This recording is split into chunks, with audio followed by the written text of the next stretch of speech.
Os meus pais só viriam para o Rio no final do ano, mas eu vim no meio do ano para tentar uma faculdade, e por isso eu vim mais cedo.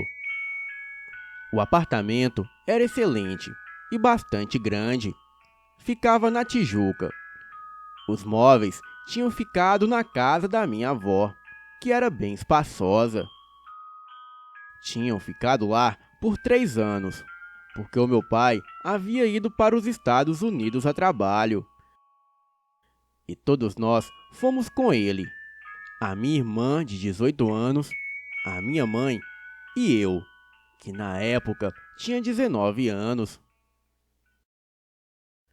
O meu pai estava em uma situação financeira muito boa, o que fez com que ele pudesse comprar este apartamento.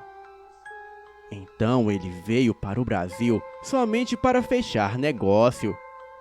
E depois ele voltou para os Estados Unidos. Quando eu vim, os móveis que estavam na minha avó já estavam no apartamento. Porém, estava tudo bagunçado e muito cheio de caixas. A mudança foi feita por intermédio dos meus tios. Eu ainda estava me habituando com o apartamento, e era fabuloso o tamanho dele. Mas foi quando, em uma das noites, estava eu deitado no escuro. Nesta época, ainda morava sozinho. E logo comecei a ouvir o barulho de vozes ao longe. Fiquei tentando prestar atenção naquilo. E o que mais me intrigou é que parecia que as vozes vinham do próprio apartamento. Fiquei mais um tempo alerta, até que resolvi levantar e ver de onde vinham aquelas vozes. Ainda no escuro, caminhei até o imenso corredor, e as vozes pareciam agora mais fortes. Então, eu liguei a luz do corredor, e imediatamente aquelas vozes pararam. Fui em frente e tentei ver de onde vinham. Porém, o barulho logo cessou, e não havia mais som nenhum. Então, muito intrigado com aquilo, eu fui dormir novamente. Alguns dias depois, ocorreu a mesma coisa das vozes, e novamente eu fui até o corredor. Porém, desta vez, as vozes pareciam mais fortes. Fui caminhando no escuro, mas quando acendi a luz do corredor, tudo ficou em silêncio novamente. E isso tudo ocorreu novamente na noite seguinte. Mas desta vez, eu tive o cuidado de não acender as luzes, e fui seguindo o som, e as vozes ficaram cada vez mais fortes, até chegar no primeiro quarto. Eu, a essa altura, nem respirava de tanto nervoso e curiosidade.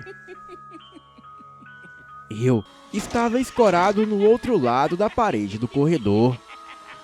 E na penumbra do apartamento, eu pude ver duas sombras se mexendo no quarto.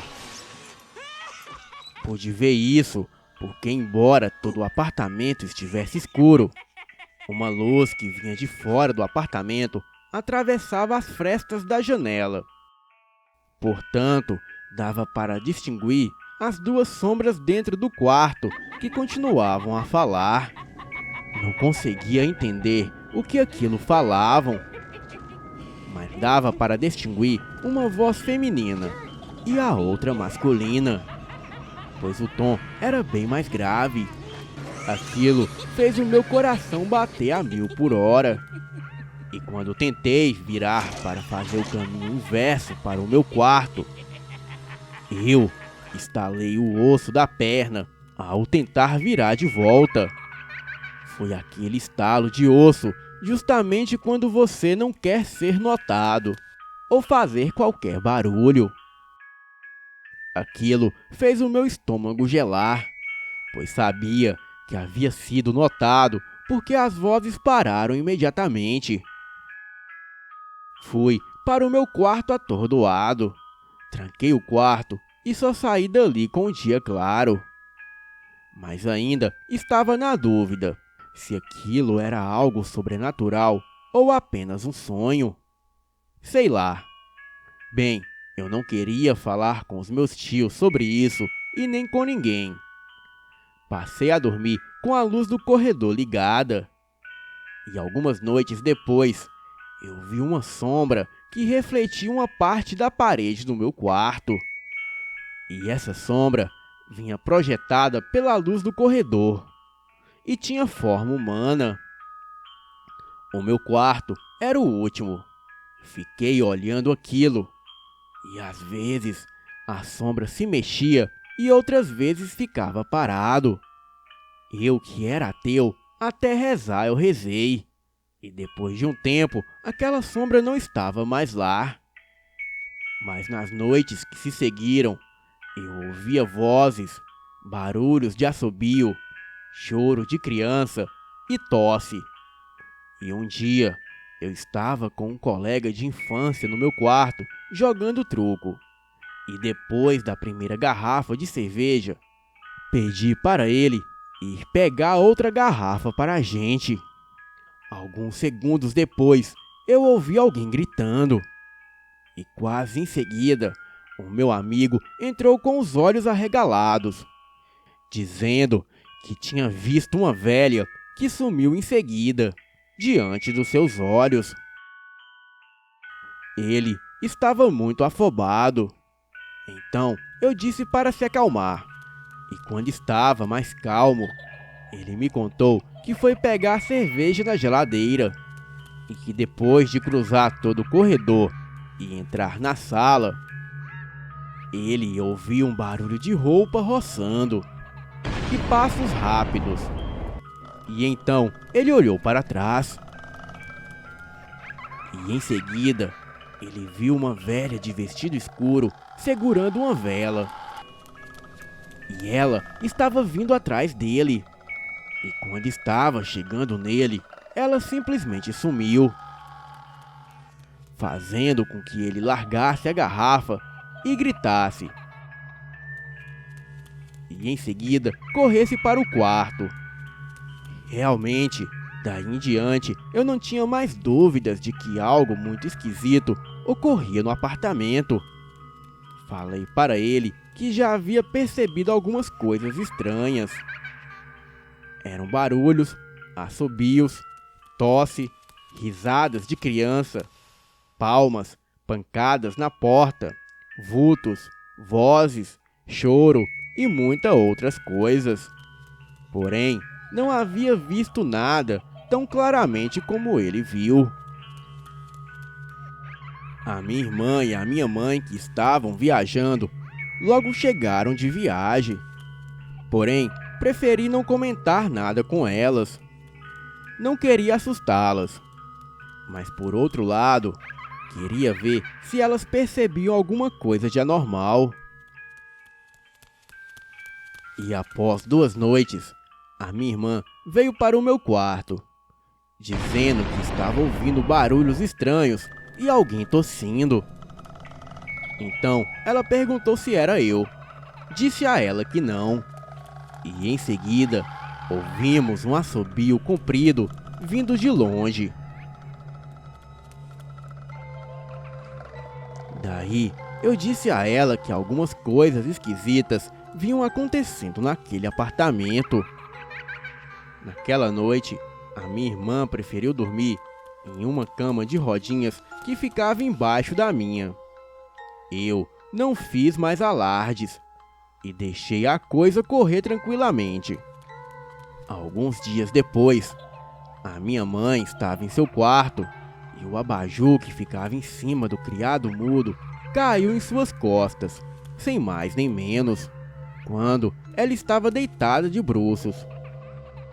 O abajur de vidro espatifou todinho, mas a minha mãe não teve sequer um corte. E quando a minha mãe comentou esse fato com nós, decidimos contar a ela tudo o que estava acontecendo. Em uma das noites, a minha irmã acordou por volta das 3 da madrugada. Ela estava deitada no chão, ao lado de sua cama. Ela, sem entender como foi parar ali, se levantou rapidamente para acender a luz, mas foi impedida por uma mão que saía debaixo da sua cama. Segundo ela conta, eram várias mãos. Uma segurava a sua perna e a outra se esticou e tapou a sua boca, puxando assim a minha irmã para debaixo da cama. No dia seguinte, ela acordou lá, embaixo da cama, sem entender nada. Daí em diante, não houve outro jeito dela dormir sozinha. Então, ela ficou dormindo no meu quarto, na cama de baixo. Nós estávamos conversando, já deitados, logo depois de chegar de um aniversário de um amigo nosso.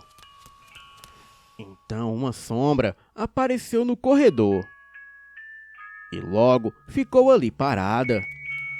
Aquela sombra se fazia pela luz projetada na parede do meu quarto que entrava pelas frestas da janela. Então aquilo começou a se mexer. Parou um tempo e depois se mexeu. Quando aquela sombra percebeu que estávamos observando, aquilo deu uma risada macabra e correu para debaixo da cama, sumindo em seguida. Eu e a minha irmã nos entreolhamos, sem entender nada do que estava acontecendo. Certa vez, a minha mãe estava sozinha em casa. Então, ela foi tomar banho. E após o banho, quando abriu o armarinho do banheiro, para sua surpresa, dentro do armarinho havia a cabeça de um velho. Segundo ela conta, aquele velho estava com algodões na boca e nos ouvidos. E antes que ela pudesse gritar, aquela cabeça daquele velho abriu os olhos, olhando diretamente para ela. A minha mãe se assustou tanto que saiu correndo pelo condomínio até o prédio vizinho, aonde morava uma amiga. E ela ficou lá até a hora que chegamos em casa. Neste condomínio que morávamos, era um apartamento por prédio, sendo assim de 2 andares. A faxineira, que ia 2 vezes por semana para arrumar a nossa casa, ela dizia que não gostava de lá, pois certa vez, quando não havia ninguém em casa, alguma coisa agarrou a cintura dela por trás, enquanto ela estava no fogão. E todas as vozes que eu escutava no apartamento, a empregada também passou a ouvi-las. Eu trabalhava em uma empresa de marketing. A minha irmã fazia faculdade. E a minha mãe era diretora dessa empresa que eu trabalhava. Então, chegávamos à noite praticamente juntos. E nesse dia, encontramos a casa toda aberta, com todas as luzes acesas. E não havia nem sinal da empregada. A minha mãe tentou contato com ela pelo celular, porém, ela não atendia o telefone. No outro dia, ela ligou e disse que nunca mais colocaria o pé ali, pois quando estava limpando o armário, ela viu uma sombra passar pelo corredor. Aquela sombra veio pelas paredes em sua direção. Em seguida, aquela silhueta negra saiu da parede e tomou uma forma física. E quando ela tentou gritar, aquela coisa lhe acertou um soco no rosto, fazendo assim ela cair desmaiada. Alguns minutos depois, ela acordou sendo arrastada para debaixo da cama do quarto da minha irmã. Ela estava sendo arrastada por várias mãos que saíam debaixo da cama, porém eram mãos totalmente negras. Por sorte, ela conseguiu se soltar e saiu correndo do apartamento. Assim, deixando todas as luzes acesas e a porta aberta. E nunca mais ela voltou ali novamente. O dinheiro do seu pagamento a minha mãe teve que depositar em sua conta, pois ela se recusou a ir até mesmo para receber. O meu tio e a minha tia, certa vez, vieram passar o domingo com a gente. E todos nós estávamos jogando xadrez. E eles, que não acreditavam em nada, além do que pudesse ver ou sentir, passaram a acreditar naquele dia.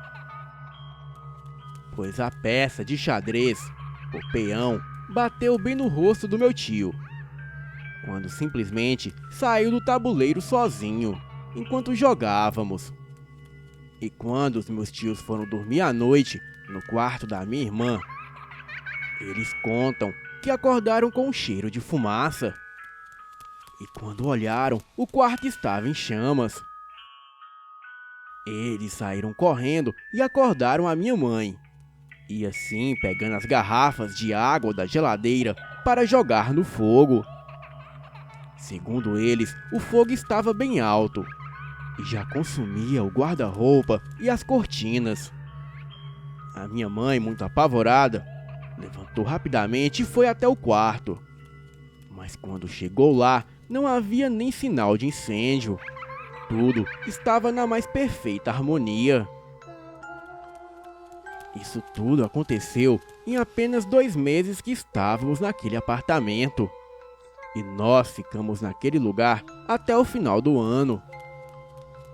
E logo que o meu pai voltou dos Estados Unidos, ele também pôde presenciar esses eventos sobrenaturais que aconteciam no lugar. Então a minha irmã, a minha mãe, os meus tios e eu contamos a ele tudo o que vinha ocorrendo. Ele acreditou e achou melhor vendermos o apartamento. E 5 dias depois, nos mudamos para outro lugar. Hoje, ainda continuamos morando no Rio de Janeiro. E vivemos em outro apartamento. Porém, não tem nenhum tipo de assombração ou coisa parecida. E espero que assim continue. Boa noite.